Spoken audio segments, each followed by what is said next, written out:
بالنسبه لمكونات هذه الوصفه كتعتمد على جوج ديال الانواع ديال العلاج، علاج خارجي وعلاج داخلي. اذا اعتمدتوا فقط على العلاج الخارجي ما غاديش تلقاو نتائج، واذا اعتمدتوا كذلك على العلاج الداخلي فقط ما غاديش تلقاو نتائج. اذا هذه الوصفه باش تكون متكامله وتعطيكم نتائج في غضون 6 اشهر، ما بين 6 اشهر لسنه، وانا اتحدى وكنقولها يعني امام جميع متابعاتي، اتحدى البنات اللي عملوا هذه الوصفه وما تعطيهمش نتائج ما بين 6 اشهر حتى لسنه.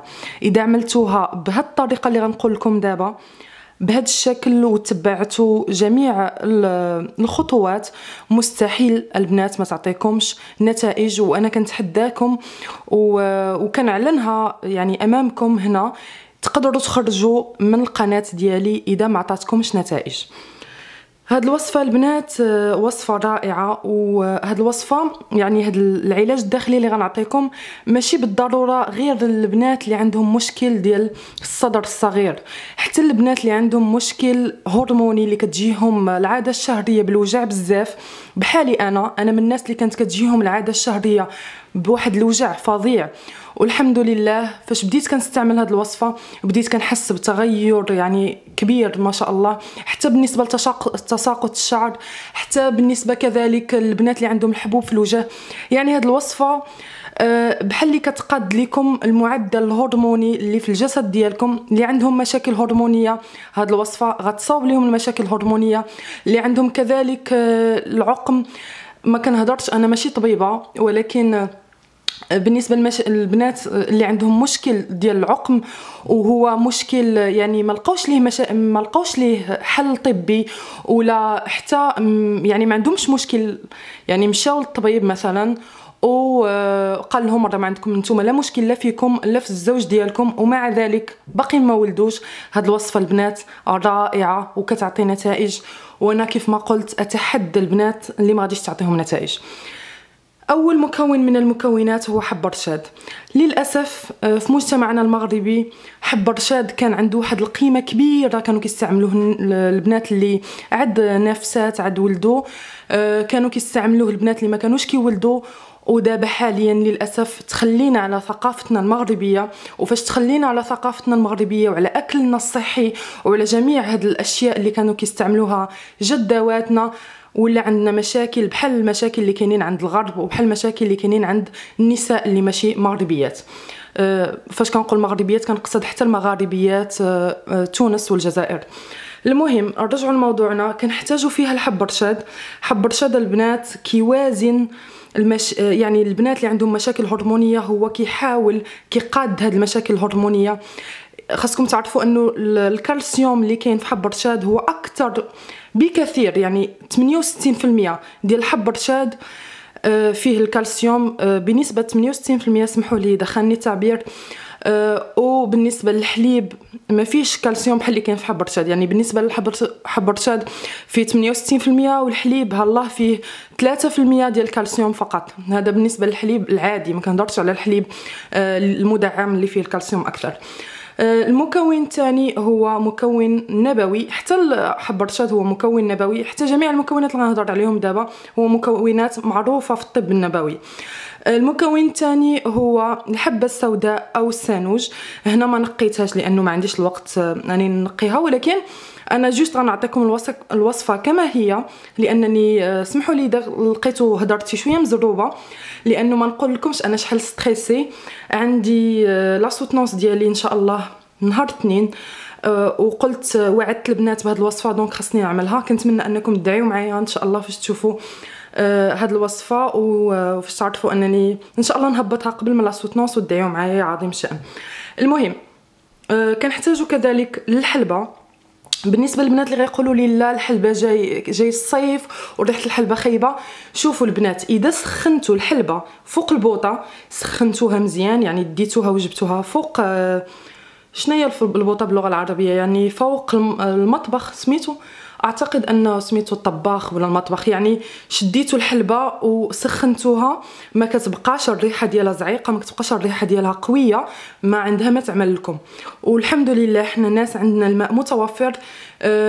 اذا حسيتوا انه ريحتكم ماشي هي هذيك تقدروا تدوشوا، هذا شيء طبيعي، بلا ما تبقاو ما عرفت مالي، بلا ما تبقاو تقولوا لي لا الحلبه ريحتها خايبه، لانه احنا دابا كنشوفوا الفوائد ديال هاد الاشياء، واي حاجه فيها الجانب السلبي ديالها. وكيف ما قلت لكم الحلبه انا كنستعملها والحمد لله ما عمر شي واحد ما قال لي راكي فيك ريحه الحلبه ولا شميتها فيا ولا قالها لي زوجي ولا هاد الاشياء، ما كايناش. كنشدها غير كنسخنها فوق البوطه. وكيف ما قلت لكم الانسان راه عنده الدوش في دارو، كيدوش 2 فوا باغ جور، ما كتبقاش الريحه نهائيا. المكون اللي هو هذا اللي كتشوفوا فيه هو القزبر اليابس. القزبر اليابس كنستعملوه دائما في العيد الكبير باش نديروا به اللحم وهذا الشيء، ولكن للاسف الناس ما عارفينش القيمه ديالو. القزبر اليابس فيه الاحماض الامينيه، فيه مجموعه من الفيتامينات اللي ما كايناش في الاشياء الاخرى، يعني ما كايناش مثلا في اللحوم، ما كايناش في الدجاج، ما كايناش في الخضر. الناس للاسف ما عرفتش علاش ما بقاوش كيستعملوا هذه الاشياء، على الرغم من انهم داخلين في ثقافتنا المغربيه وفي نظامنا الغذائي. كنحتاجوا المكون الخامس، اعتقد 1 2 3 4 5. المكون الخامس كنحتاجوا زريعه الكتان. البنات زريعه الكتان اللي عنده مشكل في البشره، اللي عنده مشكل في الشعر، زريعه الكتان مستحيل تستعملوها بشكل منتظم قبل ما تنعسوا البنات، باش تهدئوا اعصابكم، باش توليو تنعسوا نتوما مرتاحين، ما يجيكمش دي كوشمار. خذوا كاس ديال الحليب، عملوا معاه معلقه، ولا ما كنتوش كتشربوا الحليب ديروها غير في الماء ماشي مشكل. ملعقه واحده من زرعه الكتان مع ملعقه واحده من العسل مع كاس حليب او كاس ماء، غتحسوا بفرق شاسع في البشره ديالكم فاش تفيقوا في الصباح. يعني داك البنات اللي عندهم مشكل ديال البشره متجعده، ولا عندهم مشكل ديال البشره الجافه جدا، ولا عندهم مشكل ديال البشره اللي فيها القشور، هاد المكون رائع رائع رائع، وخا نهضر عليه حياتي كامله ما نساليش. كنشدوا البنات هاد المكونات كامله اللي كتشوفوها هنا قبالتي، كناخذوا، خصكم تحترموا المقادير، كناخذوا ملعقه صغيره من كل مكون، يعني ملعقه من هنا، ملعقه من هنا، ملعقه من هنا، ومن هنا ومن هنا. كناخذوا ملعقه صغيره من كل مكون. كنتمنى انكم تكونوا كتفهموني، لانه دائما كيجوني اسئله ديال الناس ربما ما كيكملوش لا فيديو حتى الاخر وكيبداو يطرحوا عليا اسئله، وكنتمنى انكم تكملوا لا فيديو حتى الاخر. بهذا الشكل ما تخليونيش نبقى نعاود في الهضره، لانه كيفاش نقول لكم، المساله توتر الانسان انه يبقى يعاود في نفس الهضره. ومهم انا انسانه واضحه مع نفسي، كنقول لكم داكشي اللي في قلبي، اللي غيتقلق مني يتقلق، هذاك شغله. كناخذوا معلقه صغيره من كل مكون، كنعملوها في كاس حليب. هذا هو الكاس، يكون كاس دافئ او لا ساخن، وكنعملوا معها ملعقه كبيره من العسل. هنا عندي العسل العادي الطبيعي، ما كنستعملوش البنات العسل العادي، يعني ما كنستعملوش العسل الغير حر، خصنا نستعملوا العسل الحر. انا للاسف ما عنديش العسل الحر، هذا عسل شبه حر، يعني النحل كيمشيو كيرعاو في السكر وكيخرجوا لنا هذا النوع ديال الانواع، هذا النوع من انواع العسل. ولكن نتوما اذا كنتوا في المغرب حاولوا تلقاو العسل الحر، واذا كنتوا في اي دوله من الدول اللي متوفر فيها العسل الحر. هنا كاين العسل الحر، ولكن انا سالالي دونك جوست هزيت هذا اللي كنديرو في الحليب البنتي ولا شي حاجه بحال هكا، ولا كنعمل به هكا وصفات طبيعيه. دونك ناخذوا عسل، ملعقه كبيره من العسل الحار، كاس حليب، وملعقه من كل مكون من المكونات، ملعقه صغيره ماشي كبيره، ملعقه صغيره جدا من كل مكون من المكونات، وكنعملوهم في الحليب وكنشربوهم. البنات كنشربوا هذا الحليب قبل النوم، ماشي مع يعني ماشي في الصبح، ماشي في العشيه، فقط قبل النوم. وكنعملوه مرتين في الاسبوع. ركزوا معايا البنات، كنعملوه مرتين في الاسبوع. من الافضل انكم تستعملوه مثلا 2 وتستعملوه يوم السبت او لا تستعملوه مثلا يوم الثلاثاء او تستعملوه يوم الاحد. يعني يكون واحد الفرق ما بين الايام، مثلا ما تستعملوش اليوم وتستعملوه غدا، لا كنستعملوه مرتين في الاسبوع، ولكن يكون بيناتهم شويه الفرق، لانه هاد المكونات اللي كتشوفوا هنا هي مكونات ساخنه.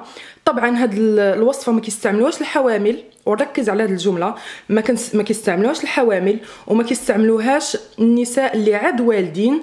ربما يقدروا يستعملوها النساء اللي مثلا ماشي نفيسه. شنو كتسمى؟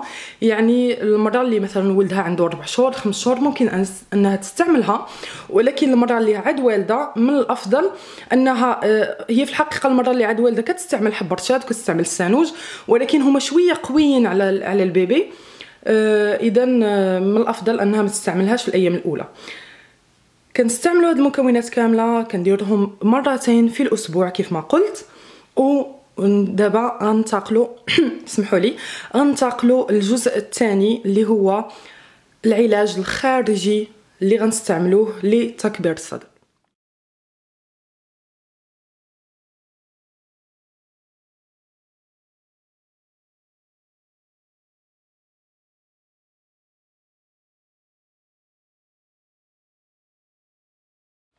وحتى نعزز النتائج او الفوائد ديال المكونات الاولى اللي غنستعملوها بشكل داخلي، غنديروا مكونات خارجيه اللي هما 5 انواع من الزيوت: زيت جنين القمح، زيت كبد الحوت، زيت الحبه السوداء، زيت الحلبة، وزيت الصوجا.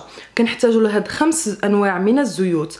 البنات هاد الوصفه ليست بوصفه عشوائيه، هي كل مكون من المكونات غتعطيكم فوائد على مستوى تكبير الصدر. كنحتاجوا لهاد 5 انواع من الزيوت، كنشدوهم كاملين، كناخذوا ملعقه من كل نوع من انواع الزيوت. بالنسبه للبنات اللي ساكنين هنا في كندا، هاد الانواع الزيوت كامله خديتهم من مارشي جون طالون. غنخلي لكم العنوان في صندوق الوصف، ولا غنخليه لكم في اول تعليق. هبطوا فقط للتعليقات، غتلقاو التعليق ديالي هو اول تعليق، وغتلقاو العنوان. انا هاد الانسان ما كنعرفوش، ما عندي به حتى شي علاقه، ولكن باش يسترزق الله غنعطيكم العنوان ديالو. anyway غناخذ معلقه صغيره من كل نوع من الانواع، ملعقه صغيره جدا هي ملعقه شاي كيف ما كنقولوا. غنحطوا هاد المكونات كاملين في شيء معين، يعني مثلا في كاسرونه، ولا ما عرفتش، تسمحوا لي اذا ما كنتش كنعرف نهضر مزيان، ولكن شنقول لكم كنحاول نهضر بلغه عربيه، وكنحاول ننسى شيئا ما اللغه الفرنسيه او اللغه اللي كتجيني في دماغي. هادشي علاش كيوقع لي لخبطه. المهم البنات كناخذوا هاد الانواع كاملين كيف ما قلت لكم، وكنعملوهم سوا في شي حاجه، يعني في شي قدر معين، وكنحطوهم يسخنوا. البنات ما كنخليهمش يغليو، ركزوا معايا، فقط 30 ثانيه او دقيقه غير يسخنوا شويه، يكونوا دافئين، يعني فريمون دافئين بزاف. وكناخذوهم وكندهنوا بهم منطقه الصدر من الاسفل الى الاعلى عكس عقارب الساعه. ركزوا معايا على هذه الجمله، من الاسفل الى الاعلى عكس عقارب الساعه. ما كنديروهمش يعني مع عقارب الساعه، دائما عكس عقارب الساعه. هاد الوصفه البنات كنستعملوها كل يوم اذا قدرنا، كل يوم. اذا ما قدرناش على الاقل 3 مرات في الاسبوع.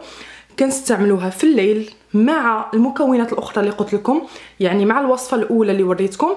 هذيك الوصفه غتعمل فقط مرتين في الاسبوع. كنعاود الهضره باش ما يجيونيش نفس الاسئله. والوصفه الثانيه ما بين 3 حتى 7 مرات في الاسبوع.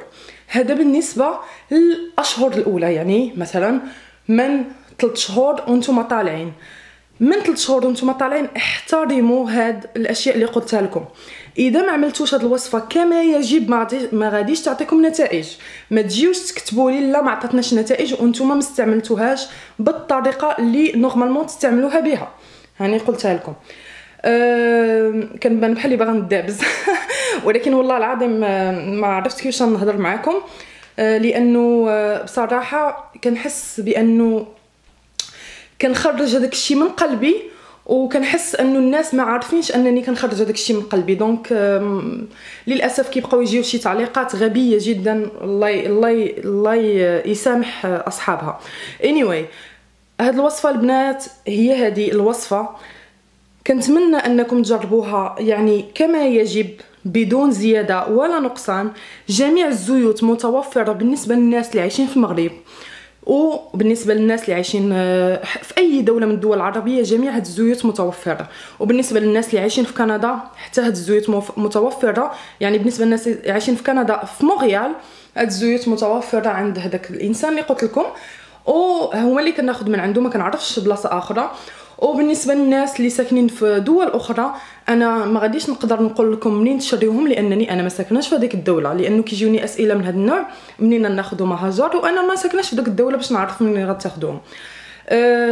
صافي البنات، الفيديو ديالي كملات. كنتمنى انكم تستعملوا هذه الوصفه. كنتمنى البنات، حتى البنات اللي ما عندهمش مشكل ديال الصدر الصغير، حتى هم يستعملوا هذه الوصفه بدون استعمال هذه الوصفه اللي موجوده دابا، يعني هذه الزيوت فقط. الوصفه الاولى غتريحكم من الام الظهر اللي كتجي قبل من لي غاغل، غتريحكم من مشاكل الحبوب اللي كاينين في الوجه، من مشاكل تساقط الشعر، من مشاكل الهرمونيه كامله.